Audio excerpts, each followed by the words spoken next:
This is an intro. Intro.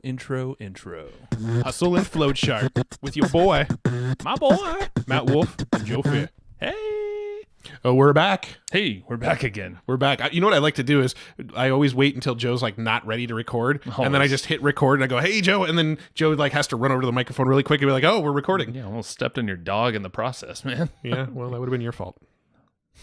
Not the dog's. Nope. No, not the one laying in the middle of the walkway. How is it my dog's fault who is literally sleeping in between of us right now? Not sleeping. I see her eyes moving. Okay, well, she's maybe they're lying twitching between us. Twitching in her sleep. Okay. It's always creepy when you look at dogs and they have those like second eyelids. You know, She definitely sleeps with her eyes open. I've seen it. I think it's a second eyelid thing. It's creepy, man. It looks like they have no eyes. You're like, oh God, what happened to you? Shit. All right, carrying on. Carrying on. What are we doing here? All right, dude. Whoa, what? This episode was badass. Yes, I would agree with this. I nerded out so much during this episode because this person, Daniel, I was acting like I didn't know his name for a second. This person. No, I felt like I needed to keep it secretive, and then there was going to be a big reveal at the end.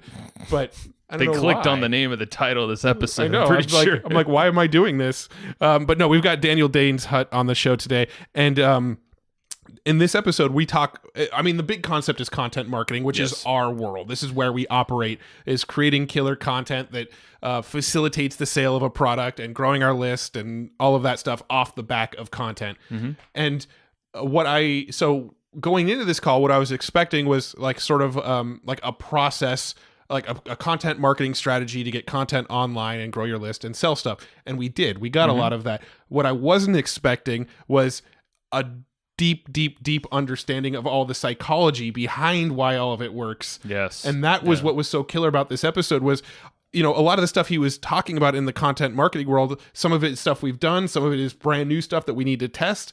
But what I found insanely valuable was like this deep understanding of why this works. And if you understand that, then you understand where the content should live in this whole customer journey, in the psychological path. It's like the hero's journey almost. Yeah. And he breaks down why this all happens, literally explaining the parts in your brain and everything. But then how that can translate into every single piece of content you create, including ads to content to opt-in pages to sales pages, webinars, follow-up emails, all that stuff. It follows a very simple kind of format. He actually gave a couple of them and broke down very, very specific details and ways that you can apply this. Yeah. It's cool, man. And Daniel, like, we'll be doing it in round 2. And he's another one that cold reached out to you. Yeah. He had probably the best pitch ever. And what we talk about on the episode. yeah, so I'm not going to say any more than that, but it's very rare that we bring people on who pitch us. Yeah. And the fact that he freaking smoked it, man. And then when he got on the podcast, it was even better.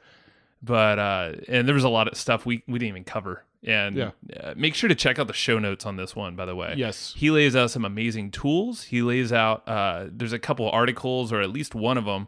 It's long. Well, get it's this. like a book. Yeah, get this. For every $1 that he spends on Facebook ads, he makes $22 back. So $1 in, $22 back. If you knew you can do that, how much money would you pump into Facebook ads? All I can find. $1 trillion. Yeah. You know, like as much as you possibly can until you reach a limit and it stops working, right? Sure. He's doing that with content. Yes. Yeah. He's not driving them to a sales page. He's not driving them to an opt-in page. He's driving them to blog posts. And he said that the sales page isn't even the best right now. Yeah. And it's a very expensive product that like it takes a long time to sell. Yeah. So you think about all that. He's like putting up all the barriers you can think of. And he's still crushing it with this content forward approach. Yeah, no, it's really good. He breaks down all of this. You know, we talk about how to structure the content, the psychology behind the content, how to craft your call to action for the content, what your opt-in form should look like to get the highest conversion rate on crazy list growth, getting people to like opt in from that, like how to structure your Facebook ads to drive people into the content. Like this is a complete A to Z path that you can follow to add like a content marketing, list building, sales strategy into your business. So are you ready to start getting seen in your niche and bringing targeted traffic to your website every day? Nerd. Are you reading that off the back of our book? Yes. Hope so. You're about to learn the following. No. What's our book called again? The Evergreen Traffic Playbook. And where did you say we can get it again? We can get it, and you can get it, and I can get it at evergreenprofits.com/trafficbook. Yes. So that is evergreenprofits.com/trafficbook. Right. What was it again? One last time. Oh yeah, the third time. That's right. Third time's the charm. evergreenprofits.com/trafficbook. Cool. It's perfect. It's great. And that book lines out exactly about pretty much what I was talking. And there's a lot more on the back cover. I'm not going to read it all right now. Joe's reading the back cover because he has no clue what the book's about. You're lying to your team. No, honestly though, if you were to take the stuff that we teach in our traffic book, like how to drive traffic to content and do our whole retargeting and SEO strategy, that's a whole other thing we talked about. We touched on SEO in this episode and how to get backlinks to your episode. I totally forgot we even talked about that because we had so much stuff. But if you were to combine his sort of traffic strategies and his content strategy and our traffic strategies and sort of like merge those together, like this is a multi-million-dollar per year content marketing media company business strategy. Hey, Tigars or Matt, you might have to lower my because that was my brain exploding with the best marriage of those two concepts together. Yeah. So go grab our book, evergreenprofits.com/traffic book, and listen to this episode about how to just craft killer content, and then check out everything that Daniel has to offer. We're going to link up some blog posts that he wrote that like go even deeper on this stuff. And the dude's a beast. Holy mother of the dog. Wow. I don't know why I said that. What's the name of her mother? It's funny when we do these intros. Do you know the name of her mother? I do not know the name of her mother. I do not know. Oh. Yeah. All right. She's a mutt. But it doesn't matter. They all have mothers too. Yeah. Anyway, you're just trying to screw with my head right now. So I'm gonna do to me. I know we do this to each other in our intros. We just screw with each other, and then what were we gonna say? I cut you off. I was gonna say that we should just go talk to Daniel. Nothing. You were gonna say anything. Let's go talk to Daniel because the thing is long enough as it is, and it's packed of good stuff. Okay. So you're gonna love it. Okay. See you there. Love you, Joe. Love you. Hey, Daniel. Thanks for hopping on the show with us, man. Thank you so much for having me, guys. I'm pumped. Yeah, man. Well, you are a long time listener from your email. So thank you. I appreciate you for doing that or just listening. And yeah, you reached out to us and it's probably the best or is the best email. Like we were telling you right before hitting record. We're like, holy shit, this guy does so much. And he was very specific with everything you do.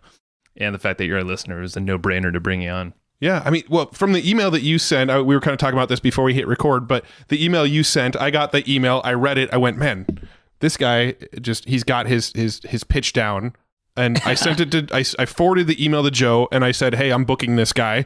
Are you cool with that? Mm-hmm. and he replied back, he's like, he read the email, and went, holy crap, yes, let's get this guy on the show. And I went, good, because I already booked him like before you even said yes. He was getting antsy. So. Ask for forgiveness, not permission, right? Exactly. Yeah. Exactly. So you're in New Zealand, right? I think if I remember correctly, you're in Papamoa somewhere, right? So we're in Mount Maunganui, which is like a couple of miles down near the base of the mountain, because you've been here before, right? Yeah, a few times, yeah. Yeah, so we're just at the base of like a dormant volcano, which is really cool on a peninsula. I actually got my residency yesterday. So I am now a New Zealand resident, a permanent resident. Where are you from originally? I'm from England, but I've been traveling for like 9 years. So I spent time in the States, Germany, France, Canada, up in a ski resort. And then we ended up here and fell in love with the place. It's interesting because we know quite a few people that live in New Zealand. My old business partner actually lives in New Zealand, and almost everybody I know who lives in New Zealand is British. A lot of transplants, yeah.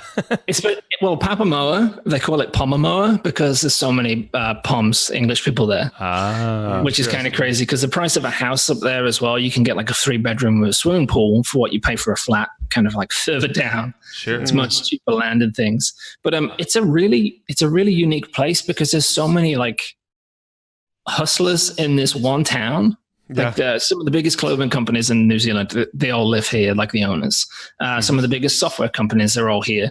I'll be talking to readers of ours or students, and they'll mention someone who's from New Zealand who created some kind of software. And I'm like, I bet they live in our town. And I'll do a Google, and they're like, yeah, 6 miles away. All right, well, let's do an experiment. Do you know Josh Bartlett? The name rings a bell. So he developed a tool called Easy Video Player and Easy Video Suite, and most recently he made a tool called ThriveCart, which is a checkout cart platform. Mm-hmm. They're based down in Wellington, right? No, he's in Tauranga somewhere. He used to be in Papamoa. No way. He moved recently, but he's still in Tauranga. He's like a different sort of suburb of Tauranga. No way. I'm going to make a note now because that's someone I need to have a coffee, you know? Yeah, he's actually my old business partner. He's the reason I've been to New Zealand a few times. So he's out there. And then there's another guy out there named Dean. I don't know his last name, but ConvertBox. Yeah, he made a tool called ConvertBox, which is like an opt-in software. I think he might be Hamilton, but I'm not 100%. I don't know where he lives. I don't know him nearly as well as I know Josh. Mm-hmm. It's crazy. It's such a small world. I know with so I used to snowboard a lot. So if you snowboard and when you go live in a surf town, you're going to meet the same people because you have similar interests. Yep. But it is absolutely crazy. Like I remember we used to run an SEO agency way back in the day, and I remember looking at my competitors who's ranking blah blah blah blah blah. And when I look and I'm like, hang on, this is a guy I surf with. Like I surfed with this guy earlier today. That's cool. Yeah, it's such a bizarre world. It's all the Matrix. Yeah, no, it is. And that's like how it is in San Diego here too. And, you know, in like La Jolla and along the shore, you get a lot of snowboarders, but then you get a lot of entrepreneurs out there. Yeah. And same idea. Like I used to run a lot of those circles, still do, but don't go out in the water nearly. Well, that part of town by Mount Maunganui, Tauranga, that area, very, very, very similar climate to San Diego, just opposite time of the year. Yeah. You know? Yeah. Hey, that's cool. But no, I love that place. It's beautiful. I think my favorite place I've ever traveled in my life is actually South Island, but Queenstown. Like, just absolutely amazing if you haven't been there yet. I still haven't been. This is the thing. Our residency took 6 years and like a lot of money and a lot of applications. We moved town, we moved cities, everything. So we've kind of been limited of what we can do. You know, we've done camping trips and things. Mm-hmm. And we actually have some friends that we used to live with in Whistler who built a house down in Queenstown and who live down there. So it's this winter, we're going to head down and actually get out the snowboard bag and stuff and go enjoy it. Such a great part of the world. I'm looking at New Zealand right now. We are looking at pictures. I actually have a picture a photo that I took and had blown up, and I have it hanging on my wall. It's actually down in Queenstown with me, my wife, Josh Bartlett, and Josh's wife. That's crazy. We got to get down there soon. You know what's weird is I probably met him and just didn't realize. Yeah, like, I'm sure you have. He's another British guy who lives in that same area. New Zealand, yeah. That's insane. You got me intrigued now. You've moved all around the world. You've had an SEO company. Like, what's the background look like for you? I'm sure it's all right. So crazy. I went to university as a mechanical engineer, engineering design, because I'm quite scientific, mathematical background, but I'm also quite creative. Mm-hmm. So I did that. I got a job doing it. And I was like, this sucks. Because you end up never doing the thing that you're supposed to. I was doing, I was in a design department, and rather than doing design, they were giving me files that were like A4 and converting them into A3. And I was just doing that. And like, you could literally code something to do it for you with a couple of clicks. Right. And that's all I was doing. So I left, went summer camps in the States, came back, went to Canada, lived there for a while with my partner, Freya. And we were in New Zealand, and I was too old to apply for another visa. And so we're trying to look for loopholes, how to stay in the country, because it's gorgeous. Mm-hmm. And we didn't get it, but because the criteria changes all the time. But at the time, there was an opportunity to get an entrepreneurship visa. And I'd never done anything, never read any books. I think I'd listened to Pat Flynn a few times. Mm-hmm. And I worked in retail, and I saw there was an opportunity for kind of like surf tourist clothing. So I took a lesson on Photoshop on YouTube. Then I designed a t-shirt and put it on Facebook. I woke up the next day to like 5 sales. So I had to figure out how to actually print the things and ship them. Lost money straight away. But we saw it was possible, right? I was no longer trading kind of hours for dollars. Mm-hmm. Within 5 weeks, we were in 5 retail stores. Wow. It's quite sneaky how we did it. So we didn't have any leverage, obviously, trying to get into the stores. So what I would do is I would advertise to like a 3-mile radius around the stores, our product, and then told people to go in and ask for the product. It's not stocked. So the stockists then came to us and said, hey, do you want to stock in our stores? Because we're getting lots of demand, right? I love that. That worked really well. I got to quit my job. started focusing online. I started working with Glenn Alsop and those guys learning SEO, Viper Chill guys. Yeah. Started doing really well with sales online. People started asking us how we were doing it. So then I would help a couple of businesses with SEO, started getting into retargeting. I wrote a case study about a campaign that we did. That case study ended up being one of the top 10 of all time on inbound.org. And then I started writing a couple of other guides about this.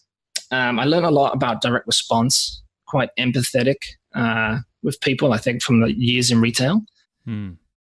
And we started doing ridiculously well. Like our content was doing better than content marketing blogs. And so then we started talking about that and why it was working well. And then I set up this new site with my partner, Freya. So that's a long story. Yeah. So I'm curious, what's the actual business model now? Like how does you're obviously making content, you're really good with the marketing. What's the monetization model? So at one point we had $3 million in client requests in 2 weeks. Wow. Yeah, for a small agency. I totally burnt out, didn't know how to manage it and things like that. And it didn't really fit with my business model. Put on like 35, 40 kgs kind of thing, drinking 4 Red Bulls a day. Wasn't great, but we have to make these mistakes to figure out what it is that we actually want, right? So all of this, how we write content, how we promote it, all this other stuff. We used to have internal training documents that we use for interns. And we had a lot of people ask about it. So I did a small beta sale where I took some of our readers through it. They loved it. They got crazy results.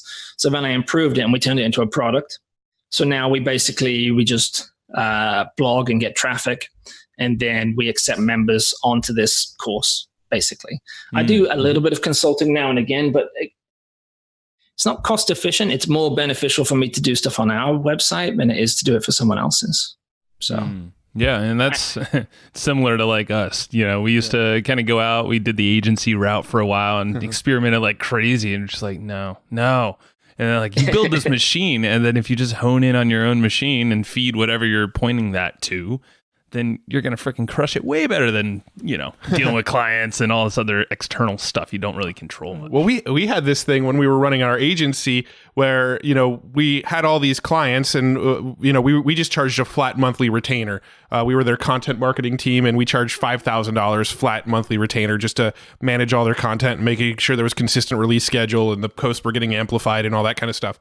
And we the better we did, we didn't see any of the improvements, right? We made $5,000 whether we helped make this company $1 million that month or whether we helped make that company, $12,000 that month. We didn't see much of the upside. And so what we actually started doing was the exact same thing that we were doing for our agency clients. We actually started doing it on an affiliate basis. So we would find a product that we wanted to get behind, build out this entire content marketing system for this product as if it was our own product or a client's product. And then we would just use affiliate links. And, when we started doing that, we were making like 4 times as much per month off of this affiliate revenue than what we were making off of the client stuff. And probably less work as well, right? Like you weren't dealing with like reports and calls and things. It's the hardest thing about running an agency is you spend most of the time talking to the clients about stuff that isn't doing the work. Right. Yeah. It takes you away from the work or learning, experimenting, all this stuff. And you're right. Yeah. I think that it was the minutia, the admin work. I'm like, this sucks. This is not why we're in business. And we had 1 or 2 clients that sort of like ruffled some feathers with us. And we kind of went, man, this client really took a lot out of us, and there was just a few sort of catalysts that made us go, you know what, we just don't want to deal with clients anymore. That's it. I would get calls at like 4 a.m, and we'd be running paid ads for people, and they'd be like, our website hosting is down. I'm like, well, I'm not your web host. 4 a.m. We can turn the ads off. That makes total sense to turn the ads off, but like would not just call your hosting company. And again, there is people who do it very well. It's just, it didn't align with me, and I didn't have the skill set in place or the experience in place to actually sort all that out. And it's still things we're figuring out now, but it's, you do have to kind of make those mistakes to learn, right? You do. And yeah, that is a good disclaimer to say, there's a lot of people that love that kind of work. And agency, we've had like Lee Goff is a big agency guy. We had him on the show and he crushes it and he has a great system. So if that's your thing, props to you. Cool. Do it. Yeah. So this is a different route that we all took. Yeah. What caught our attention, this whole big list that you sent us, was this, for every $1 you spend, you make $22 on anytime you promote these blog posts, these pieces of content on Facebook. Well, the fact that to cold audiences. And just to add to that, the fact that you mentioned this is driving traffic to content. It doesn't sound like you're driving paid traffic to directly into a sales letter. It sounds like you're driving traffic into content and getting those kinds of ROIs. Yeah. This is true. Let's dig in on this. This is where we're super pumped about this conversation. So I was listening to your latest episode. I apologize, I cannot remember the gentleman's name now, but he's talking about SEO. Affiliate marketing. Stephen Esketzis, I believe. That's it. Yeah. And guys getting a lot of traffic and stuff from there. Back in the day, so media platforms, they're not always perfect. So back in the day, if you wanted to rank for a keyword, if you had the keyword on your page more than someone else, you were number one. Right. So people would put like white text on a white background and then rank. Yep, it's because people didn't know how to filter it all out. Yep. I think the same is happening for like Facebook nowadays, where if they have a bad user experience, they will lose their entire platform. So people will go to somewhere else. It's why MySpace died and things. Mm-hmm. So they're an entertainment platform, and so they're trying to get people entertained rather than pitched all the time. Right. Mm-hmm. It's fine if it's like you guys were saying, you've got someone in and you're retargeting them with a pitch or a webinar. Makes total sense because they're warm. But to a cold audience, it's more difficult unless you've got an amazing sales page. Right. But it's also, Facebook is pushing towards that now, where they want people to be having a good experience. So the funny thing is, that article that I was talking about, it's a huge article about running paid ads to content. I'm now running paid ads to that article, and it's performing even better than the case study that we talk about in the article. Makes sense. Right now, I'm getting email opt-ins for $1.50 US. No, sorry, $1.50 New Zealand, which is $1 US. So that's a subscriber from content. We can afford to spend $22 per subscriber. Wow. Like with our current churn rate, conversion rate, things like that. So it works pretty well. And not only that, it means that we're getting that content out in front of new people. So it's generating organic backlinks and things and shares. So it's also driving more people. A lot of people are sharing our adverts because the advert is valuable, but also the content that it leads to is valuable. Right. And things like this. So yeah, we're pretty lucky. I'm very happy with it. The only thing right now, like I said before the call, is I'm just trying to improve our conversion process. Right. Because it makes no sense to be spending all this money if we convert it. I'll be fully honest, we're converting about 0.5%, which for like high ticket products and things is about average. But I know Brennan did this amazing article on Growth Lab where he's talking about this email sequence he did, and he got it up to like 8.4% conversion rate. Ooh, nice. Yeah. And so I've been following the stuff that he does in there and improving ours. And also, we kind of threw the stuff together and we're improving it. Yeah. But, that's where my focus is right now. But I apologize. I am 3 coffees deep. I will go on tangents and things, but you're fine, man. Ask me anything at all. This is the time to ask it. Just give you everything. Yeah, I mean, like you have no idea how much we're nerding out right here, just based on the fact that you know your damn numbers, because you have no clue how many people we talk to that are in businesses that literally couldn't tell us what the value of one lead on their list is, or what the value of one new customer is, or how much they can afford to pay to get a lead on their list. Most people don't know that. And I think what makes us successful, what makes you successful, what makes Stephen Esketzis successful is that we all have a very, very firm grasp on our numbers. And once you have that grasp on your numbers, it makes life so much easier, because now everything is just a math problem. How much dollars could I put into this to, before I hit my maximum load with it? Well, you'll sleep better at night as well. Holy moly, these things, right? And a lot of people don't know it. I was helping.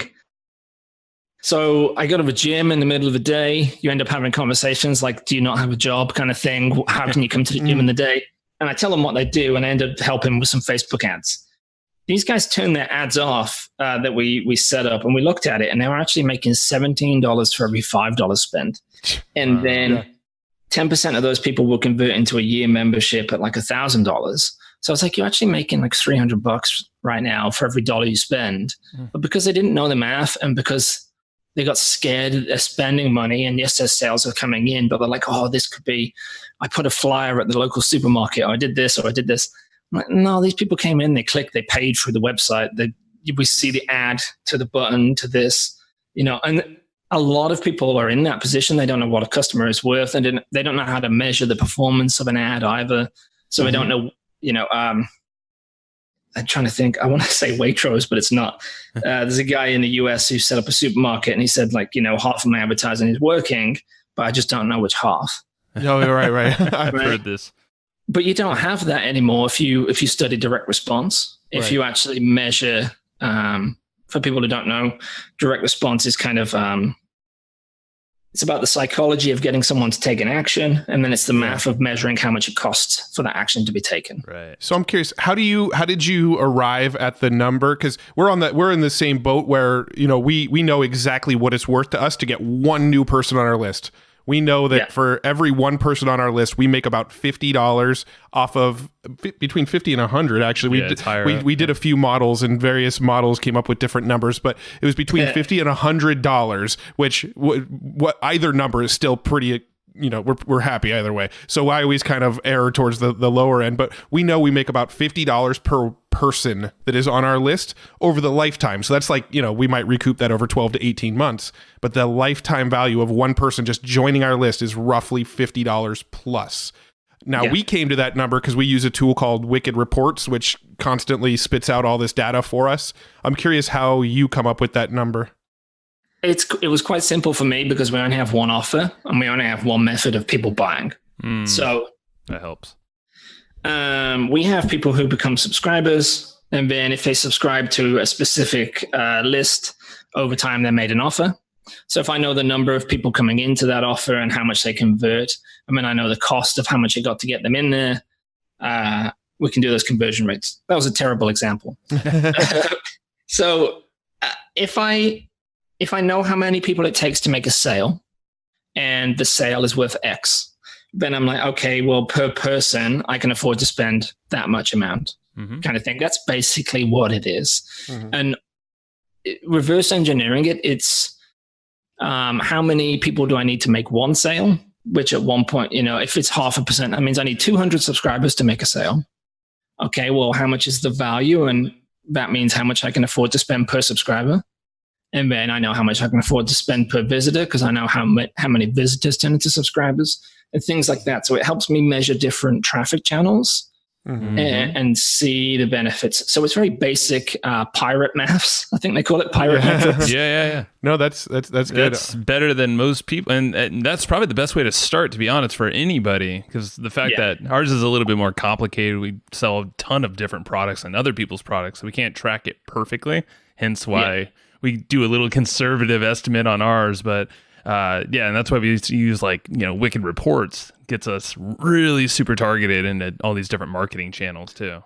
Those guys do great content as well. Holy moly, yeah. Well, I kind of want to drill down on your strategy, unless Joe, you had something else you wanted to dig into. No. I feel like I'm about to go into drill down mode. We're on the same wavelength. You already took the question out of my head about how you run your numbers. So I'm curious about breaking down this Facebook approach, since we put it out there.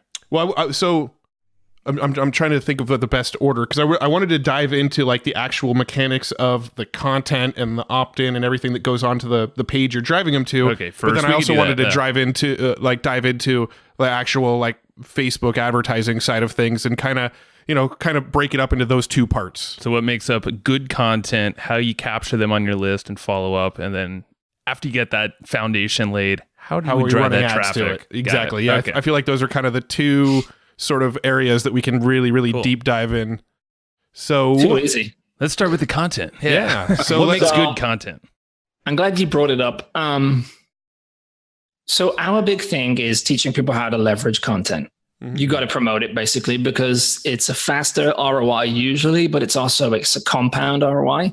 Yeah. So the more you keep promoting, a lot of the stuff that we learn online and stuff for small businesses is not based around small businesses. So we'll copy big media companies who have a big team, who are churning out a lot of content, and we try and copy that.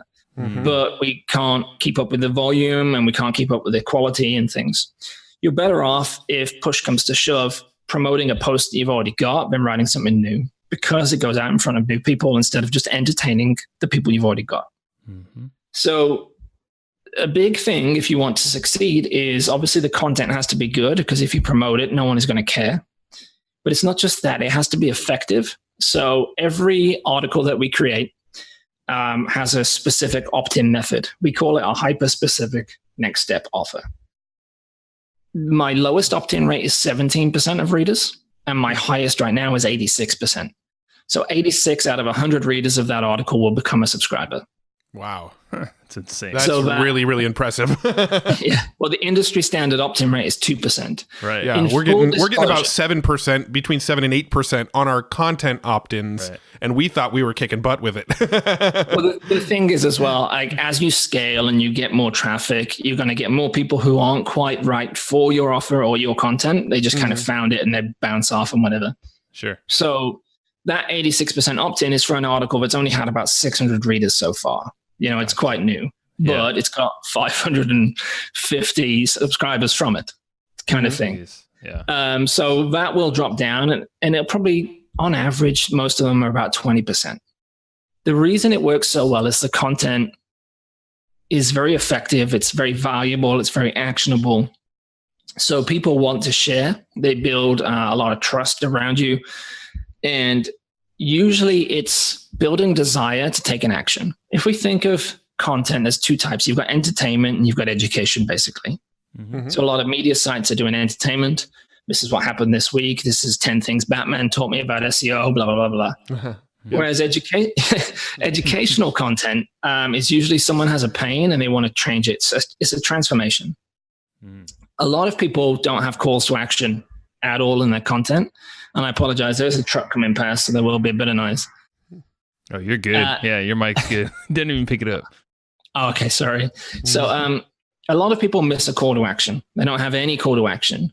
And if they do have it, it's generic, which sometimes gets conversions, but not always. Because if you think someone is Googling or they're searching, they have a specific pain point and they come to an article. And that article is telling them about the pain point and what the problem is and the transformation they need to go through to get rid of it. Right. Your opt-in offer has to be the next thing. You just got them so excited about this thing, this change. And then you're like, hey, do you want my 10 tips on how to do this? I'm like, no, I'm interested in this thing I'm doing right now. Mm-hmm. And so if you don't have that, what do? They go and try and find it. So they go to a competitor. Mm-hmm. You've got them basically super excited to take an action, and then you've given them no action to take that's relevant. Gotcha. So it has to be hyper-specific and unique to every piece of content. Now, do you have some examples of like what type of like hyper-specific opt-ins you're using to get people to join the list? So I try and empathize with the person and think, what is the next thing they want to take? And sometimes my opt-in offer isn't amazing. So I might talk. So you've got a 5,000 word post telling people how to, I don't know, set up a Facebook ad. Mm-hmm. But the opt-in could be, hey, I've got a checklist of this. It's much shorter because it doesn't have all the filler of the article. Plus, there's like 3 2-minute videos showing you how to set up your retargeting pixel. Do you want it? And be like, yeah, of course. You know, it makes it much easier for me to take action from that thing than it is to read the article again. It's like almost like the next best step, or maybe a summary of that thing. Yeah. Yes. So it could be. Sorry for the noise. It could sometimes be a checklist. It could be a video. It doesn't have to be anything huge, though. That's the key thing. Mm-hmm. It has to be something that they want next and something they can take action on. The crazy thing is these people will opt in. Less than 10% will actually use the thing, but it's absolute madness. I had one that was broken. I didn't realize once I got the bonus, the video was, there was a Wistia issue and it wasn't showing on the page with like a new plugin. Mm-hmm. Thousands of people opted in and only one person told me, you know. Doesn't surprise me. I mean, we see the same I think everybody sees that, unfortunately. Right? So it's kind of crazy. Like, and if you can get people to go and take action, if you follow up with them, you'll find you'll get more chance of increasing the sale as well, because you're trying to get someone to become a customer. Mm-hmm. So you need to create small wins and transformations in that person, ideally, to make them more likely to become a customer when you make an offer. Sure. But anyway, so these offers are hyper-specific. They're unique. They are the next step they want to take. Then there's some psychology behind it as well. So if you have multiple forms to fill in, for every line that you ask for details, it's kind of like a 10% drop in people who will actually go and do it.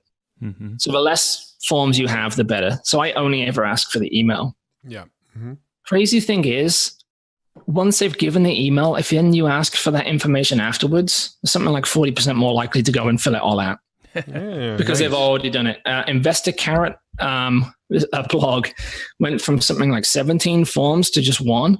And when they asked for the other 16 afterwards, they got a 40% lift in opt-in rate, but they got something like a 90% conversion to sales. They lost only, so they got more people taking the action, they got more leads. They only saw a slight drop in conversions after the fact, as in like from subscriber to sale. Right. Because they were still getting high quality leads, just higher volume. So yeah, and your quality, if you get them right in the beginning like that, they're more, they're the hottest lead you could possibly do if you take them to a next action, like a form or maybe like an audit or something like that, where they have to fill in some details. And suddenly your offer is not based on price. It's based on you are the right person for that. You have the right solution for that person. Mm-hmm. So now it makes no difference. Another thing is, so commitment and consistency principle, if they fill out one form, they're then more likely to fill out the next if you ask for it. Mm-hmm. If you actually take the form off the page, you'll even get higher opt-ins. So saying, hey, I've got these videos, you want it? And they click the button that says get it, and then the form appears. Again, they're 40% more likely to fill out the first form and then the next forms if you want them, and opt-in. So just understanding these little principles will get you higher opt-ins. Wait, can you go back to that really quick? Can you explain that concept again? I didn't quite catch what you were trying to say there. So in psychology, we have this thing called commitment and consistency. I'm a big neuroscience and like behavior science nerd. Mm-hmm. Right. So people, if they take, they want to stick to something that they've already chosen because they don't want to break out away from it, because then they would feel like they are lying about who they are as a person. It goes into all this different stuff. It's why we stay away from the jocks when we're like the golf, but then they hang around with other goths because we're still in a tribe, kind of thing like this. We are committed to that kind of thing. Yeah. So you said you removed something, and I didn't quite grasp what you said you removed. I apologize. So some people will have the form on the page. Enter your email here, you can get the thing. Gotcha. Uh-huh. And so how do you collect the email if you remove that? So lead pages has a function called lead boxes. And you can have it from a text function. So when you click the text, suddenly the box appears on the page like a pop-up. Right. Gotcha. Okay, now I'm following along. They're just taking an action through the copy, or maybe you give them a button or some option to click. So that's a commitment, a minor commitment there. Yeah, because they're saying, I want that thing. Yes. And then they're so much more likely, especially if you're only asking for just the email afterwards. I think Nir Eyal is the guy who wrote Hooked. He talks about how to create like addictive software and stuff. Yeah. That's been recommended here on the show. Mm-hmm. Okay. Yeah, that makes sense. You're more likely to get someone to take an action if you can make it simple. So going back to the email that I sent you guys with a pitch, rather than just saying, could I come on the show? I gave examples of topics I could talk about, but I'm good at that I know your audience would enjoy. I gave examples. I gave multiple choices and stuff. So not only would I be a good guest for your show, but I made it so easy for you to say yes because you didn't even have to think of the topics. Exactly. Right. That's huge. Right? So and you gave us options and details and proof and links to check out deeper. Yeah, all that. That's it. So it's the easiest you can make someone to take an action, the more likely they are to take the action. Mm-hmm. Gotcha.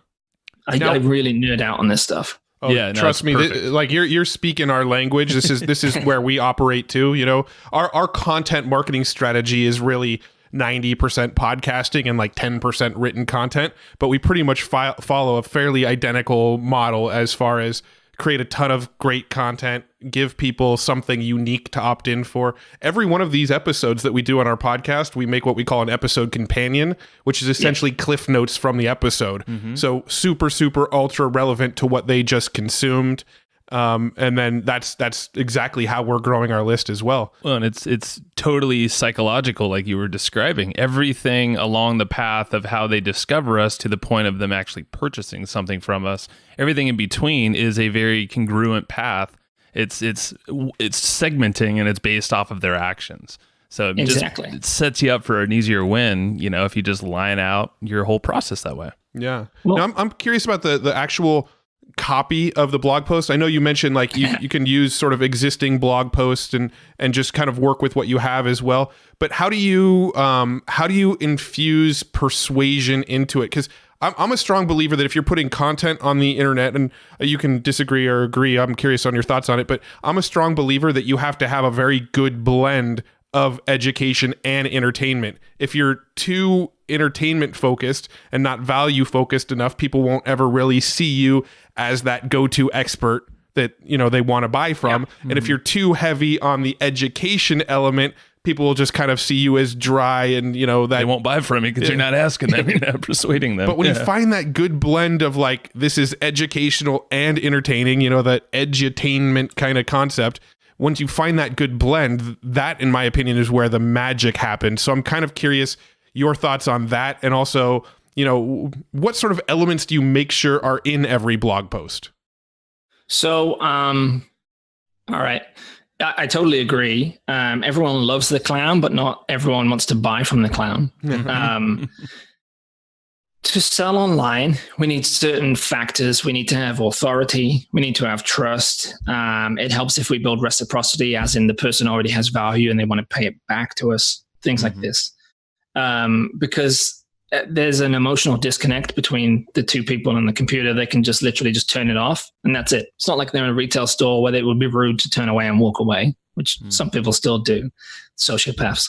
But, right?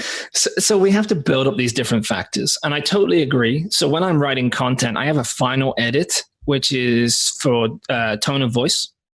Mm-hmm. Sometimes we are ill, sometimes we're angry, sometimes we're frustrated, we're too dry, and we write a piece of content.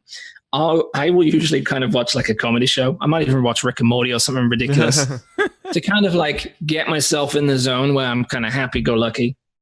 And then I'll do a final read through, and I'm like, I could put in a little bit of a funny spin here or there or whatever. And so then it helps connect with the people that I'm trying to talk to, rather than it just being dry all the time, kind of thing like that. Holy shit. I just want to pause there. That is fucking genius if you think about it, because you're in the middle right now. Right before recording, you said you're writing sales copy for the last like 3 days. So this is a nice little break. And I could see a nice little break or after you're done writing a piece of content, you got the foundation laid, it's all great content. Go flip on Rick and Morty, watch some crazy shit, and then you come back and you're like, the filter's a little off at that point in your brain when you reread it, and you're like, oh man, this is kind of boring right about here. I'd inject a little humor, reference something that's a little weird to keep them engaged. It's also, so we have it kind of like a style and tone guide, so we kind of have fun but not crazy. Right. Enough in there. Educational but not talking down to certain things like this, because everyone wants to learn, but they don't want to know that they are the reason the problem exists. Usually we all are, but we need to place blame elsewhere and things like this. And so even though we have certain archetypes for certain goals that we write with, different content archetypes and things, and we have writing patterns and we have editing patterns for copywriting and SEO and all this kind of stuff, we still have that at the end, because it's like, does this match the tone of voice of the website? Because if not, it's also good for guest posting, because then you can kind of get an idea of the tone of the place that you're putting the article and stuff as well. So that it ties in, so stuff like that. And now, how do you I kind of asked a very long-winded question, so there was multiple parts to it, and I'm kind of also curious, how do you weave sort of persuasion into this content so that they do want to take that next action? All right, let's nerd out. So, all right. I joked about this the other day, in that some people will buy audiobooks, or they won't even buy a book. So like Ray Dalio just released, is it Principles? Yeah. And it's like about all this investing and stuff. And it's a massive book. Like you could club a seal to death with it, kind of thing. Huge. And yet someone else releases a book the next week where it's like the top 10 list things that they found. And someone will read that list and think they got the same value. They don't. Yeah. We need emotional connection to create new pathways in our brain. And if we don't have that, then it doesn't make any difference and it doesn't make any change. We're not learning a secret hack by suddenly realizing that he doesn't invest in these certain things. Likewise, spoilers for Sixth Sense. At the end, Bruce Willis is a ghost. If you knew the spoiler in advance, right, it doesn't have any impact. True. But when a twist comes, it's absolutely huge. So a lot of people will cut a lot of stuff out of their content just to get the meat and potatoes. But no one cares about the meal if it's not cooked by their mom and all this other stuff. The metaphor's going on tangents here, but there has to be emotional connection. You have to speak not just to that person who has this problem. A lot of the time, they don't even understand they have that problem. They have a different problem and they don't know it's connected. So if you don't have emotional connection to what they're going through right now, they can't connect the dots to say, oh, okay, that is actually a reason why. I was talking to a new student of ours yesterday who has, she has a blog where she advises kind of like divorced women about finance and stuff like that. And we were talking about the same thing where they have to have this emotional connection at first, because a lot of people's problems with money is they spend it based on emotion, good or bad. Happy will spend a lot, sad will food and stuff like that, right? And so those people know that that they can't have money, but at the same time, the reason they struggle with money is because they're not controlling their emotions. I'm really sorry if you can hear the little chihuahuas in the background. No, office dog. Yeah, we got two little office dogs recently. So it's a lot about that. So, okay, we structure content in a specific way to hit these certain things. There's a lot of copywriting formulas out there. AIDA, attention, interest, desire, action. Very basic. Another one is the BAB sequence, before, after, bridge. How people consume information, and I'm going to get real nerdy. Our brain kind of hasn't really evolved. It's just tacked things on over the years. Yeah. I'm very, really sorry for people in the background.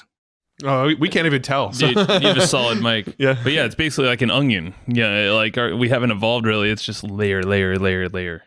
Yeah, and so we have what's called the lizard brain, which is like the most basic. It's fight and flight, sex, fear, these kind of things. Then we have the midbrain, and then we have the neocortex, which is kind of like the logical area where we solve problems and ideas and things like that. A lot of us, if we know a topic, we start talking to people from our neocortex to theirs. We're like, oh, it must be obvious. They understand this thing. We know this problem, blah, blah, blah. They don't know that problem. They don't know all the steps yet. And so actually it's going to their lizard brain and they can't connect. But like they don't understand why this is actually an important thing to them. So we need to speak to their base instincts first, which is usually the pain that they've got. Because if we can actually talk to that and say, hey, do you have this pain? And we actually describe it in the words that they use and things like that. They're like, yeah, I do. Do you want it gone? This is how you get there, kind of thing. So before, after, bridge. The reason we do that is because if you have that pain, you're talking to that lizard brain. I missed this out, but basically our brain filters through those 3 steps. It doesn't go straight to the neocortex and we're logical. It kind of like, you ever drive home at night and you're not really paying attention and suddenly you're home and you can't remember how you got there. Oh, yeah. Yep. Yeah. You're on autopilot, right? The lizard brain's pretty much functioning and everything else is shut down. It's just trying to save energy because it's a mentally taxing day is really tiring, right? So we're not using this all the time because that higher level thinking is designed to save us and stuff like that, or to deal with problems and things. Sure. So when we are trying to communicate to someone, it goes into their lizard brain first. The lizard brain says, is this relevant to me? Oh, it is. When the midbrain uses a little bit of energy to say, is it really relevant now before I pass it up? And then it goes to this like logic center. That's basically how we filter information. So if we don't recognize that in the structure of our content, we're really going to struggle to get people to actually pay attention to it and convert. So the introduction to a post, the reason a headline does so well is because it's talking to that lizard brain. And if it doesn't talk to that lizard brain, they're not even paying attention to the rest of the post. Likewise, the introduction, they now have to see that it's relevant to them, where they are and where they want to be. Then they pay attention to the rest of the post.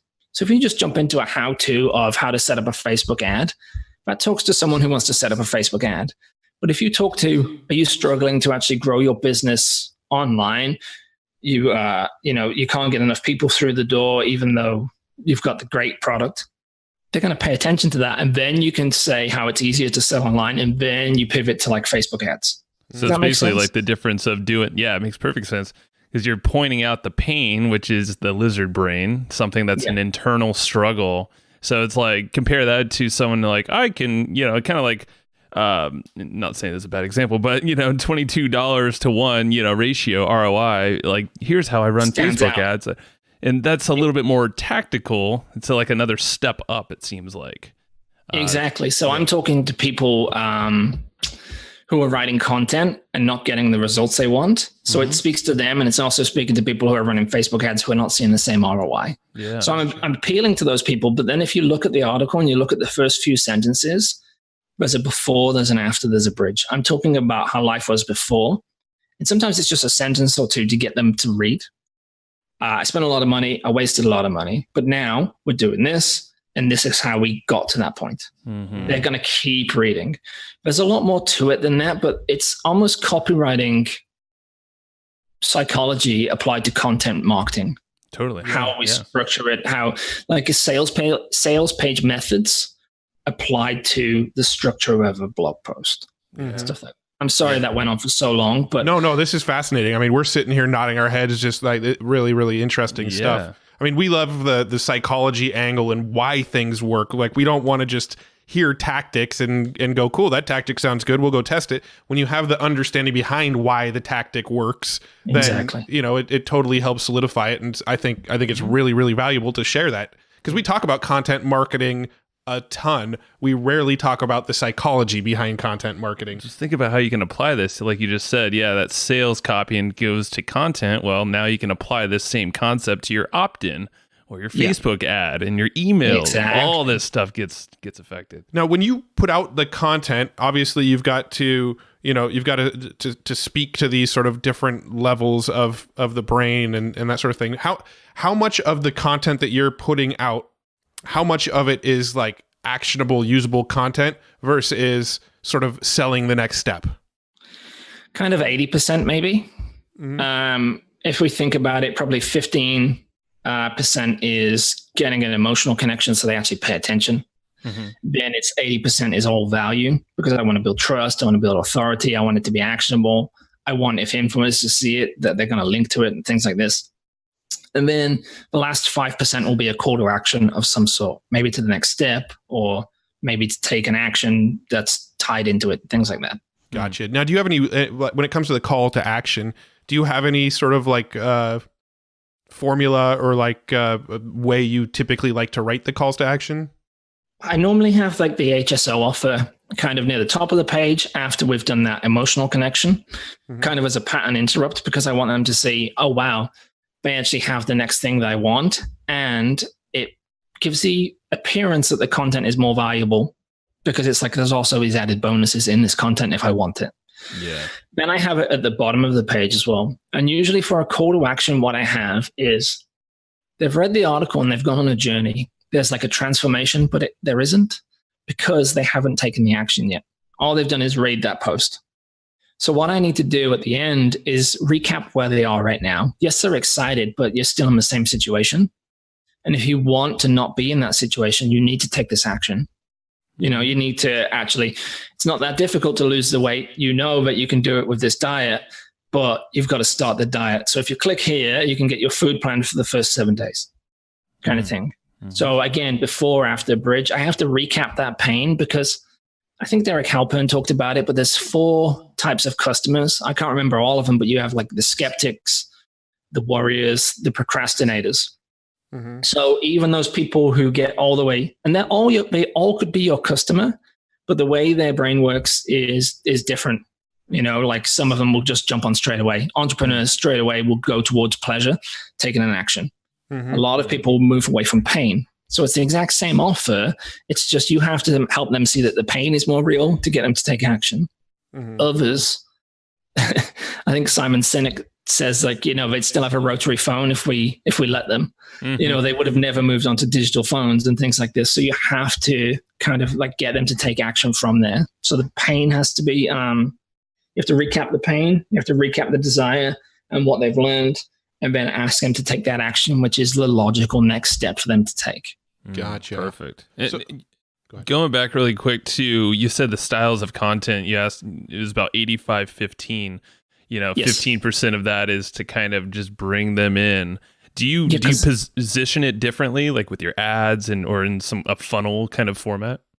Not really. I just try and think where that person is. If they're further up funnel, then the pain point I'm talking about might not be the same. Right. It might literally just be that, like, they are a step removed and then they're a step removed again and a step removed. So I always need to kind of get that person ready to take the next step and ready to take the next. So I can't prove this, but most websites only sell to 2% of their audience.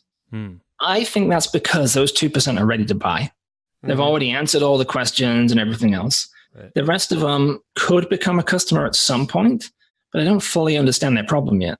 And they don't fully understand it. So they don't have the desire to take the action. But when you do this, when you create content and ads and offers like this, you are making them become the person who is the ideal customer. They already are the right person for it. They just don't know they are. And so we're taking them and we're transforming them along the way. So when you make the offer, it makes total sense to them because they're like, yeah, this solves all these pain points that I'm aware that I have. I love it. That makes perfect sense. And that just seems like, so I'm just looking at like just the stuff that we offer. There's probably a lot more content we can create based off of what you just said. They're probably the right person, but they just don't quite know it, that they need this solution, whatever that offer might be. So it's like, exactly. I'm sure you have this in your course, and we'll let people know how to get it in a second here. But like, where you have this framework and these different types of content, you can kind of appeal to everyone. But it's up to you and also them to kind of find that content and actually take an action. Yeah, exactly. I mean, so, go ahead. Sorry, I usually see two types of websites. I usually see people who can get traffic but don't sell, and I see the other people who can sell but they can't get traffic. So direct response guys, or they've got a good offer and it's great, but they're not building any assets and they're not doing any SEO and they're not creating content and things.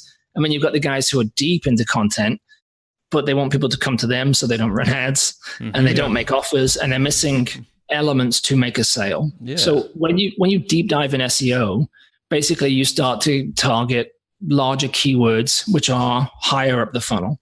So these people are more and more steps removed. So you're getting a lot more people to visit your site, but if you don't have anything to take them to the next step and the next step and the next step, then all they are is just window shoppers. Sure. And so it's like you have to help move them along. And it's great because it fills your pipeline if you do, but otherwise, they're just coming and leaving. Yeah. I mean, you've got I think it's from Breakthrough Advertising, Eugene Schwartz, is that Eugene Schwartz? Okay. Yeah. Yep. I think it's Breakthrough Advertising, where they talk about the various stages of buying. You've got the sort of solution aware, you've got problem aware, you've got the solution unaware, and I don't know. I'm mixing it all up. But you have like you have the various phases, and I feel like in your content you want to you need to tailor content towards those various phases of awareness. And like what you're saying from an SEO standpoint, the broader and broader keywords you're going for, the further down that sort of scale they are. They're probably not product aware. They're not probably problem aware. They're probably product and problem unaware. And you have to speak to those people, the broader the keywords you're going after. And then as you get these sort of longer and longer tail keywords that are very, very specific, you're going to want to be putting content in front of those people that are, a little bit closer to the hole, a little bit closer to the sale, because those are going after kind of more that solution aware people or problem aware people. Exactly. It's a big thing a lot of people don't do is they don't talk to their customers at different stages. And so they don't really understand the people. Keywords are great, but keywords are based off of searches people have done. You're being retroactive there. Sometimes people are not even searching for these things because they don't even know they have a problem yet. And so they're talking about different things that you don't know are connected. So you need to be able to understand the audience at each level a content journey or a sequence like this, or we call it pre-frame content because we're getting them ready in their mind before we make an offer. All it is really is a sequence of conversations. I need them to understand this before they can understand the next thing. And then once they get the next thing, it's the next thing. Yeah. So when it comes to salespeople, you have three types. You have people who make an offer, which is, believe it or not a lot of people do that. You have people who then will talk to someone and find out what their problems are and try and reframe those problems, and the offer solves them. So we call that reframing. They're trying to reframe objections. The best salespeople are the people who pre-frame. They bring up all the problems in advance and they go past them and get them out of the way before they ever make the offer, which is kind of what you're trying to do. I said we're improving our sales page. I'm also improving our sales sequence. And I'll tell you what it is if you want. Yeah, please. It might affect my sales positively or negatively. We'll have to see. Take it with a grain of salt here. All right. So like, I'm selling a product that is all about creating high converting content and then how to leverage and promote that content. It's an entire system. It's like 20 hours of stuff and templates and things. It's like 4 courses in one, basically. Wow. But everyone knows, or they've heard, that they should focus on promotion, but no one really talks about it. A lot of the information is list posts and stuff like that. No one really deep dives into it. So for me to sell this product to someone, they've really got to believe it. And they really also have to be in the position where they don't want to be writing all the time. They want the content they've got to actually start working for them. You know, if they take a week off sick and they don't release something new, or they're not going to get sales, stuff like this. So I have to get people in that mindset. Now, I've got a good sales page at the moment, which covers a lot of objections in advance. But if I can bring those up and get past those objections before they ever get to my sales page, they are more likely to buy. And I apologize because I'm going to nerd out again. This is good. When we were talking about Bruce Willis and stuff earlier, there's more connection at the end because of the journey they've gone on, like the path that these people have gone on before they get to the end. When we make choices to buy or not to buy, we base it off of experience. If all the objections are met on the sales page, then you only just changed their ideas 2 minutes ago.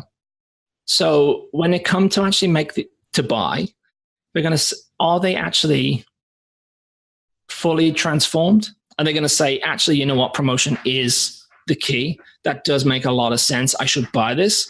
Or if a week in advance before I even make the offer, if I get them to say that and understand it, for that entire week, they're like, wow, I really need to change what I've been doing.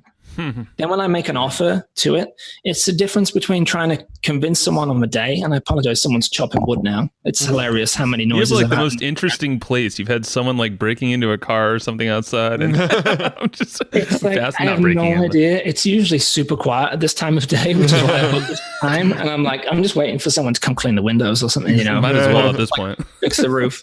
So I apologize, people who are listening. No worries. We can't even hear it, so we're only hearing it when you mention it. I'm just making a scene in my head now. Just because I'm trying to talk and I'm like, chop, chop, chop, chop. Like it is. Like, no worries. Go ahead. Okay. Yeah. So if this guy is killing me, man, you're killing me. So if we try and get someone to make a decision and we've only just changed their mind about a couple of things or got them to think about a couple of things just before, it's probably unlikely that they're going to say yes. Some of them will, most of them won't. So we need to overcome those things in advance. We need to pre-frame them. So in mine right now, my very first post that gets people into a kind of like our offer funnel is I talk about the pain point they have is that the content is not doing what it should. And it's because they're writing too often. They are not getting results. They are just churning out and they're not promoting. So once I get them on board with that, they understand that they need to be promoting more than they're creating. And we go through the math of it and all this kind of stuff. So they're like, holy shit, they have this massive aha moment. And they say, I need to be doing this. Then I say, but you can't just promote anything. So the next article is we talk about what actually makes a difference between good content and bad. And we give them the steps on it and we show them actually how to go and improve an old post. Then, okay, so your content is good, but let's make it more efficient. And we show them how to start collecting more emails. So at this point, they believe that promotion is better than just creating. They know that they should be creating higher value because it converts even if they're only getting low traffic, and especially if it's getting higher opt-ins. At that point, they're almost ready for our offer. What I'm doing now is I'm adding in additional steps where I'm covering a lot of things that people don't realize in that. So SEO on its own is crazy because you're not selling. And also paid ads on its own is mental because you're not building assets that could get hundreds of thousands of visitors a month. So there's different weaknesses and strengths of every different promotion channel. And you need to understand what they are and you need to actually leverage them. Because there's actually certain things work better at different times. So I've been building links to this article and I'm doing a case study. I'm trying to see how long it takes to get like 100 different websites to link to it. It's got over 100 now. It's got about 150, but Google only recognizes 52. And it's taken 3 months to get to that point, and they're still not recognizing all these other links. So it might take 9 months before we get all those links and we get all that SEO traffic. Your business could go bankrupt in that time, right? And yet the content's good and it converts. So it makes sense to put it in front of people. So we're running paid ads. We're working with influencers. We're doing forums. We're doing all these different channels because it makes no sense to just work on one. Likewise, there's actually different channels work best at different points in the promotion cycle. Sure. So we actually use 3 phases. We start doing stuff before we even write the content. We do specific things during the launch, and we do specific things after. So if I can get people on board with all of this, promotion is important, killer content, getting opt-ins. You need to use different promotion channels. There's a process to follow because all have strengths and weaknesses. Understanding how things go viral, all this other stuff. When I make an offer and I teach them how to do all that, they're like, of course, makes total sense, right? But if I made the offer before they understood these things, or if I tried to include it in the sales page, which is what I've been doing at the moment, some of this stuff, just because we wanted to get it out there, not as many people will convert because I'm trying to convince them of something they only just learned 2 minutes ago, and then to part with money. That's so like their guard is up right there on the sales page. They know, all right, there's a sales thing happening, but if you pre-frame all this stuff, you're just like, it's in their head already. So, you know, it's almost like you're empathizing by the point they get to the sales page because you're like, oh yes, finally a release. I have the outcome I need right now, or the next action I need. Exactly. They've understood.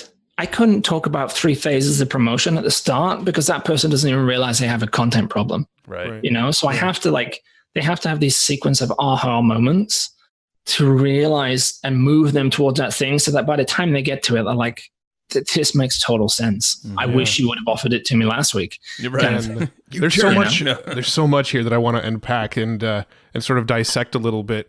I feel like we should probably, No, I've got about another 30 minutes worth of questions here. So no, I'm not in any rush. Same. So whatever you guys want to do.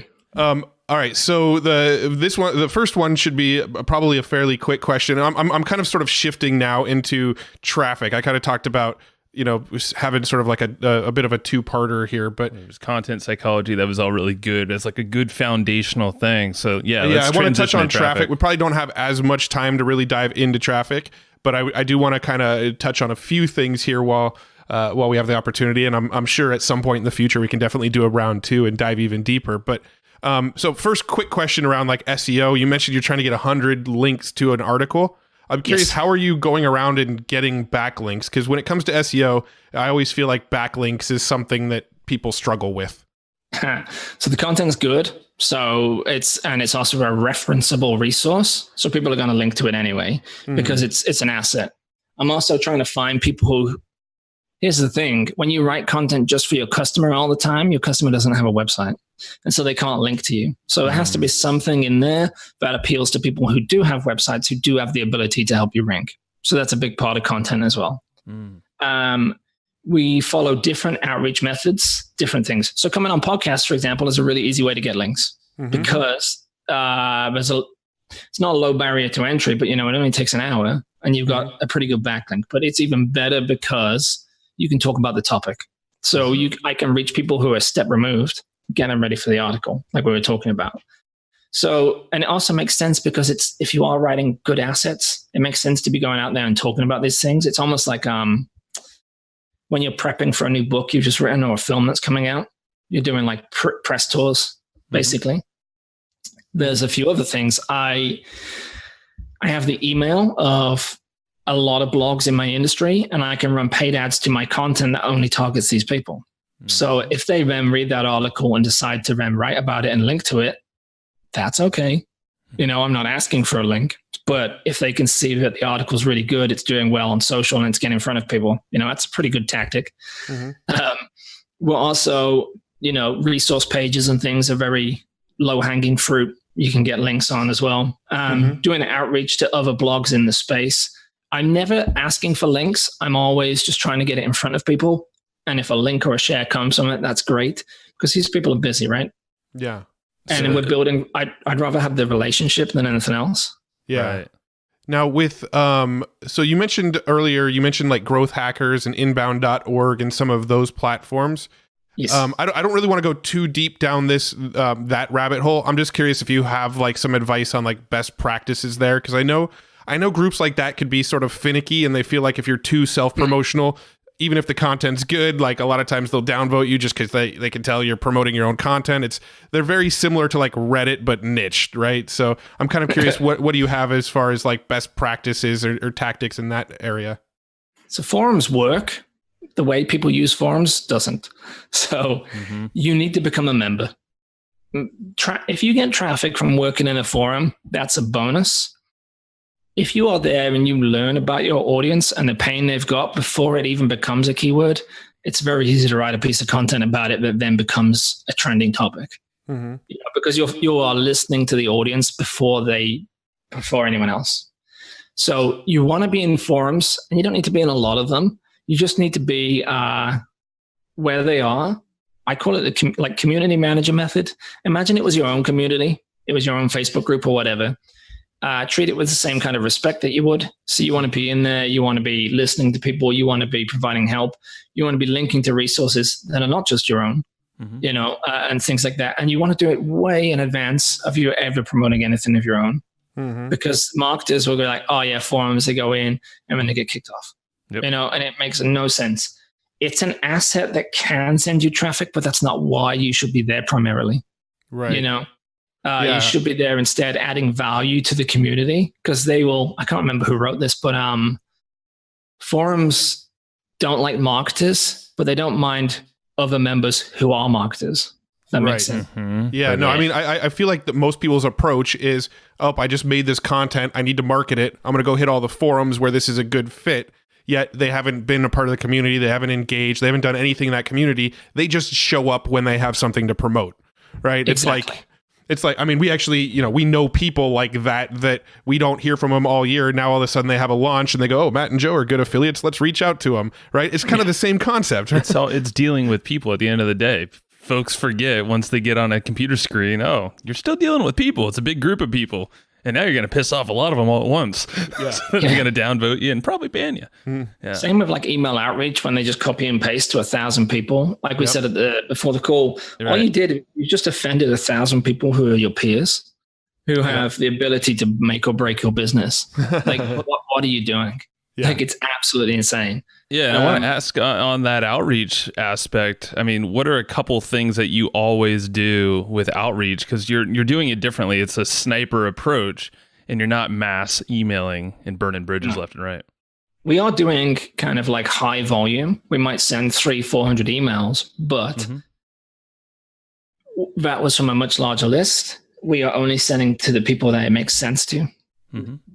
What's in it for them?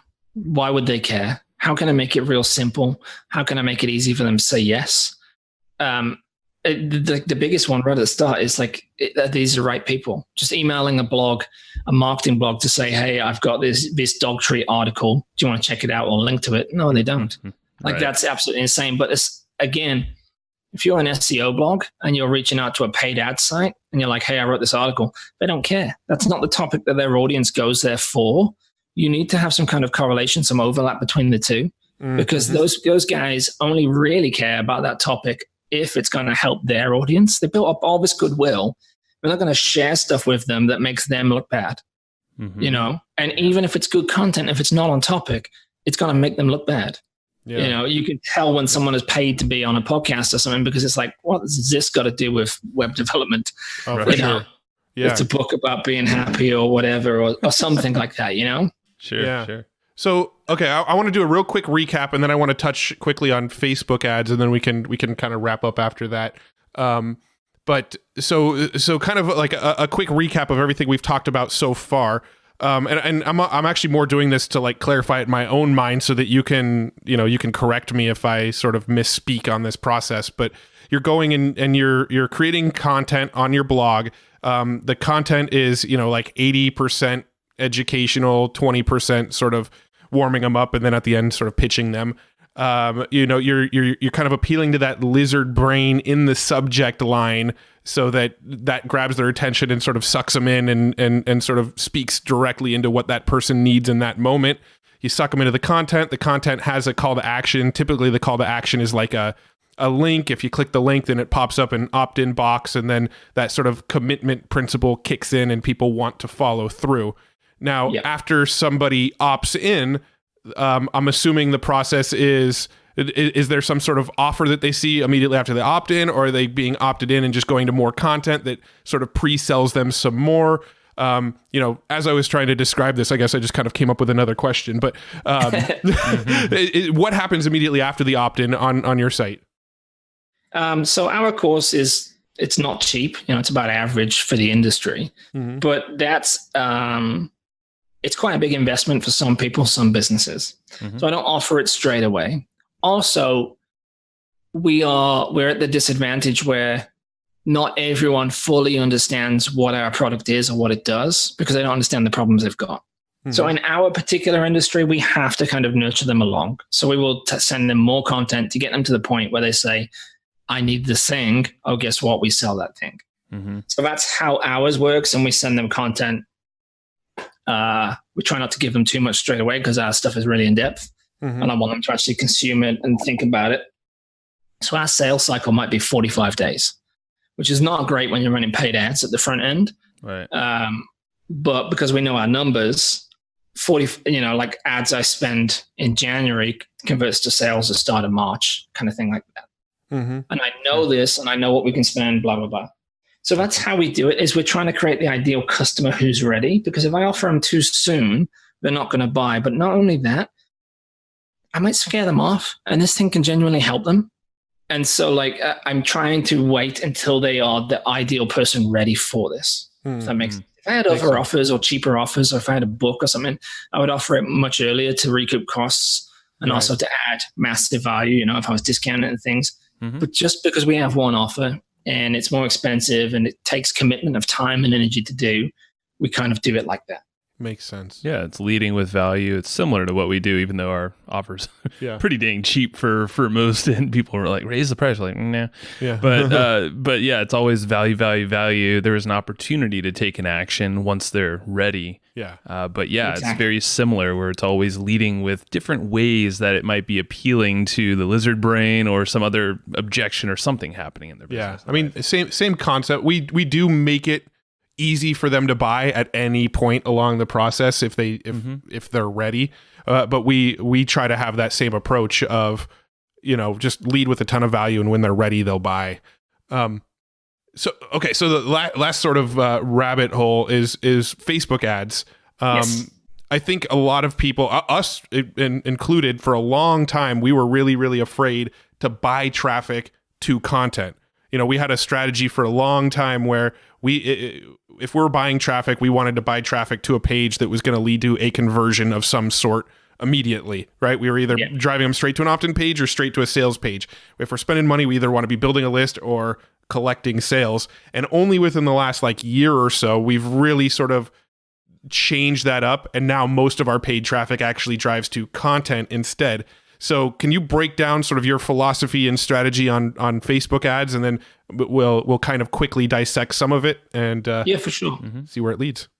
Well, again, the content's got to be good and it has to convert, because then you can build a list, sending people to content usually for much cheaper than you could if you sent them to a squeeze page asking for it. Not only that, you're actually getting the content out in front of more people. You're not renting anything new, which is great. So there wasn't time invested doing anything else. A big part of the anxiety is knowing how much you can afford to spend for a subscriber, knowing your sales cycle, how long it takes to buy and things like that. Because usually when you set up an ad, it takes kind of 3 days for the ad to kind of find its feet. And if you don't know what's going on, you'll get scared, you'll make tweaks and changes before you've got enough data before the ad can even kind of regulate itself. Plus, you don't have enough data at that point to know.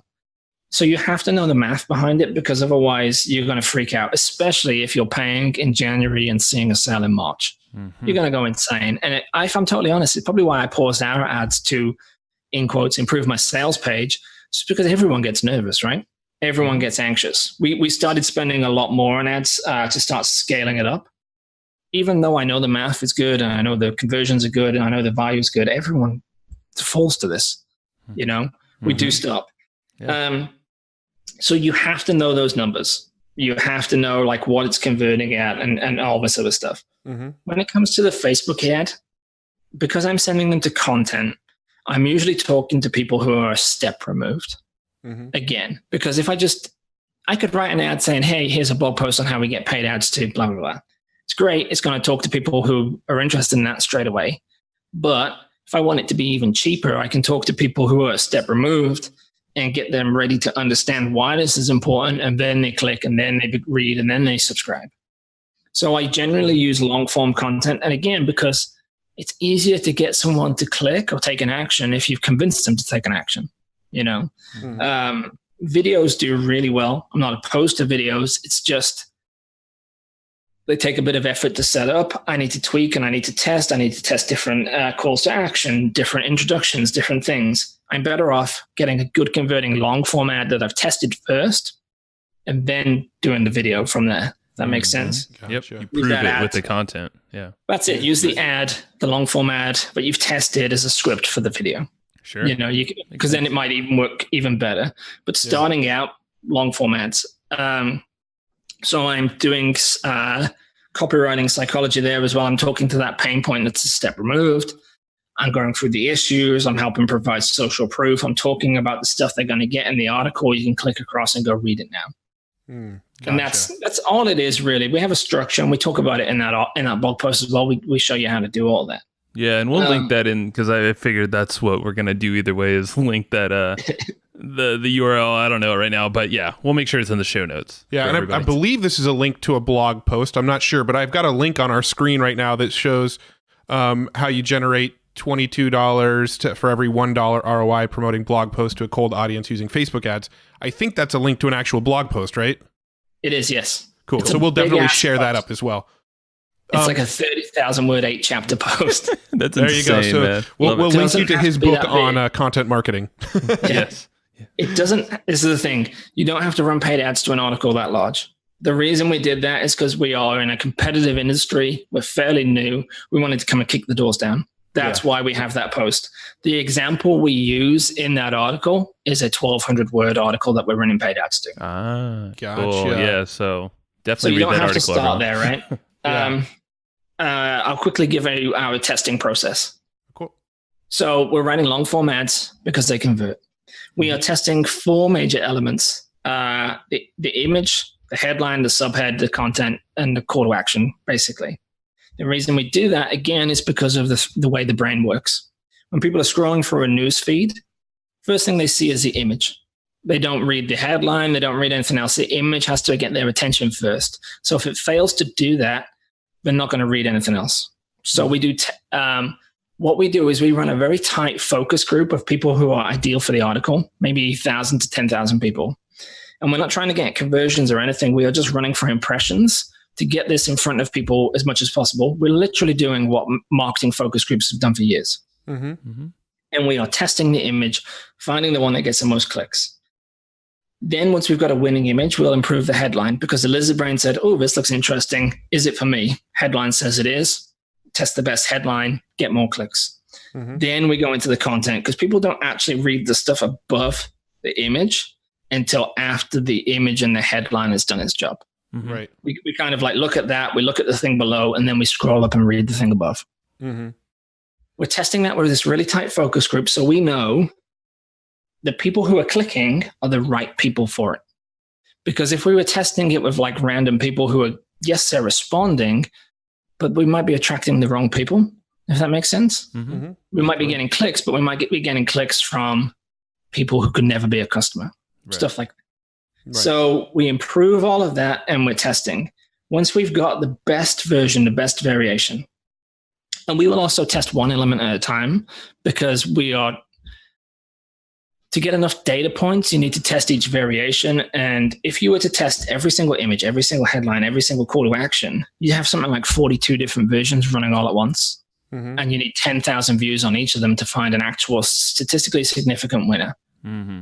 If you do that, you're going to blow your budget before you can run the ad. Right. So small businesses, instead we show them how to get set up for $5 a day. Yeah. So even though all they've got at the first end of the first few days is a winning image, the ad now converts better and they will have got some traffic and they will have got some leads. Now they can put money back in and get a winning headline. And over time, they're getting an ad that works for them without blowing all their budget on day one. Mm-hmm. Once we have got the ad that converts, we will then expand the audience because supply and demand, if the more specific we are, the more Facebook will charge us to show an advert.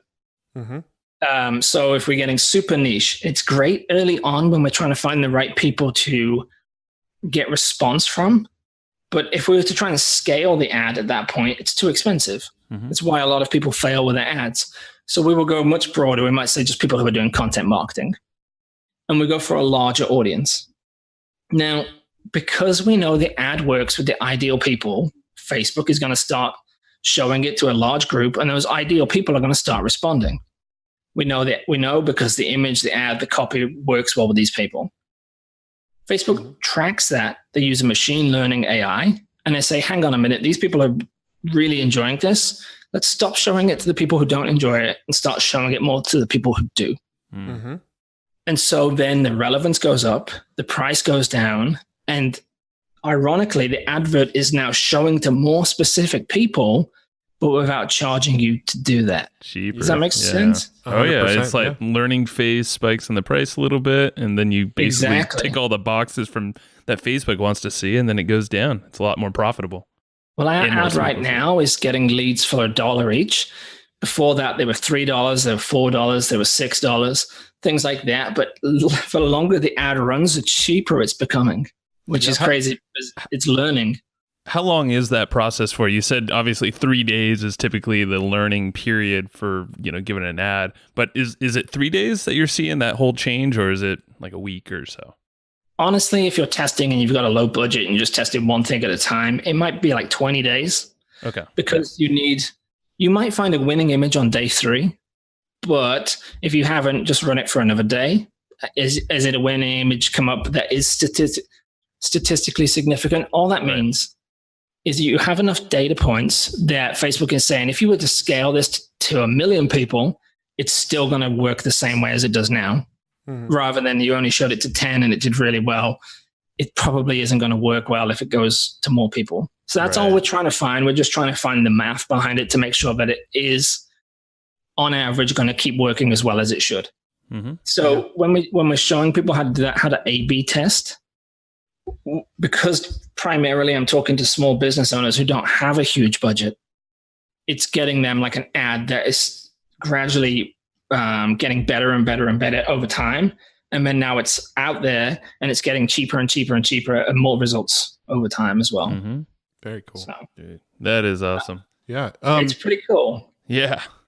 Cool. So I have I think we're going to have to do a round 2 at some point. If you're open to it, maybe in like a month or 2, we'd love to have you back on and we can dive even deeper, because of the ideas that you sent me an email of things that we can talk about. I think I replied saying, yes, I want to talk about all of them. And I think we probably only got to about 50% of them in this call. We knew that was going to be the case. Like, there's no freaking way. But we do have a few little wrap-up questions that I want to get to.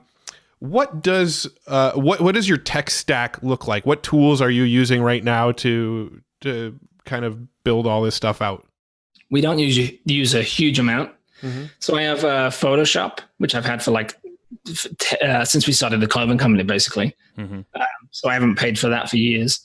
In terms of actually marketing and things, we use Mailshake for email outreach. The reason being, it has an AI in there, so it'll tell you, hang on a minute, this email seems a bit spammy. based on words that you use and things like that, which is cool. But the main feature I use it, I might email 400 people. It'll say, hang on a minute, you've already emailed this person. Here's the previous thread. And so it stops me from messing up and doing that kind of thing. Mailshake. Okay. Yeah, that was Stephen Esketzis actually mentioned that too. Yeah. So. That's right. Sujan Patel's one of his many software companies. Okay. Ahrefs we use for SEO rankings and stuff, but I've started using nightwatch.io as well because it's like $10 a month. Whoa, and it basically it doesn't do all the stuff Ahrefs does, but it will tell me my keyword rankings. It will also pull data from SEMrush, Ahrefs, and Moz all in the one dashboard. Oh wow! So it's like pulling data that they're using. What did you say that was called again? Can you repeat the name? Nightwatch.io, which I think is like it's a European company, I want to say. Cool. And their sales page is beautiful. Yeah, we get folks asking us for the tools, and Ahrefs is kind of pricey. You know, it could be like $200 a month. So people are like, I don't know about that. Yeah, so, and if you're in New Zealand as well, it works out as like $270, something like that. So it gets expensive pretty fast. And then another one is Snagit by Smith. I can screen grab an image. I can quickly edit it and chuck it into a blog post within about 11 seconds. Yep. Whereas before it was so much effort, screenshot, cut the area out, blah, blah, blah. Yep. Those are the main things that we use and nothing else. So what do you use for, let's see. I know you mentioned lead pages earlier. So what do you use for like capturing? Landing pages and lead capture opt-ins? And then what autoresponder are you using? Yeah, so there is a couple more tools. My brain turned off. We use Active Campaign for like email outreach and things like that. Yeah, they're fantastic guys, and they're really on the ball. I remember once emailing about a feature. I was like, "Hey, it'd be cool if we did this," and 2 days later, it was implemented. Oh, that's so cool. Yeah. And that was before we had an audience. You know, that was when we were just a low customer. Yeah. We use lead pages, lead boxes function. I don't actually use it for landing pages, which is their main business.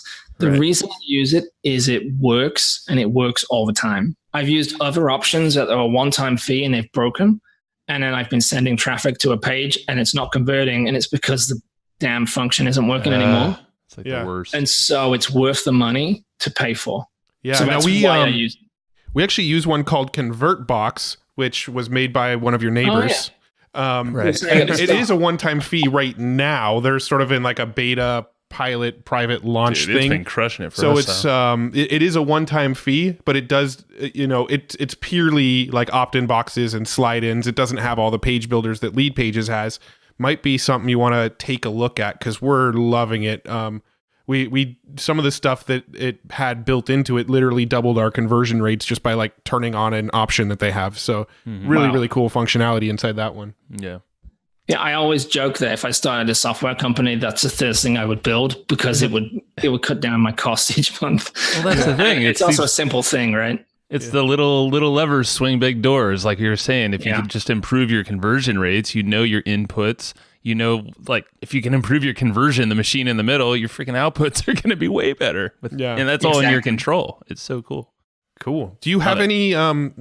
No, let's go. Do you have any books that you find yourself reading once a year or recommending to others all the time, or something that you kind of use as a reference guide that you check into all the time? Like what books or a book do you recommend?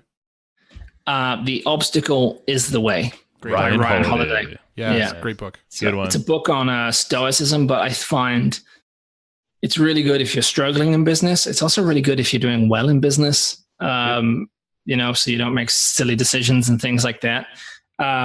Obviously, there's great marketing in books, and probably Scientific Advertising would be a really good book if people have not ever had it, like learning the basics of direct response. But for most people who are already in business or struggling to start a business, that book is so good. The Obstacle is the Way. Yeah. Have you ever read or just picked up and read passages of Meditations by Marcus Aurelius? I have a copy of it just here. I also have Seneca. My girlfriend bought me a couple. I also have Ego is the Enemy, which is a really good book by his as well. But so I have 3 of them on the shelf next to me while I'm speaking. I have those 2 by Ryan Holiday, and I have one called The Marshmallow Test, which is about a scientific study that lasted about 25 years. And it was basically giving children marshmallows, and if they didn't eat it, they could have a second one. And I've if they seen didn't eat videos that, of they this. can have a third one. Yeah. So it was trying to create delayed gratification in these kids. They went on 20 years later and actually studied those children, and the ones who could delay the gratification ended up becoming super successful. Yeah, no, I've heard about that one. Yeah. That's a cool study. Yeah, and the reason I read that is one, because the business is kind of young, like since we set up, but also when it comes to link building things, sometimes it's very binary. You'll send 100 emails and not hear anything, and tomorrow you've got to send 100 more and 100 more. If your feedback loop is, did I get a link from that email today? You're going to be pretty beaten up about yourself sending emails the next day and the next day. Yeah. And so it's remembering these things, how they work, and creating systems. That's why I love Mailshake, actually. Yeah. So one last tool, Databox, which is like a dashboard where you can plug in different tools and things. I have Mailshake and Ahrefs connected. And so what it will do is it'll send me a dashboard each day. It'll tell me how much paid ads I've done, how much blah, blah, blah, Google Analytics. But there's one specifically for outreach, and it says it'll count how many emails I sent per day, and it'll tell me how many links came in that day. In reality, that's they came in from an email I sent like a month ago. Right.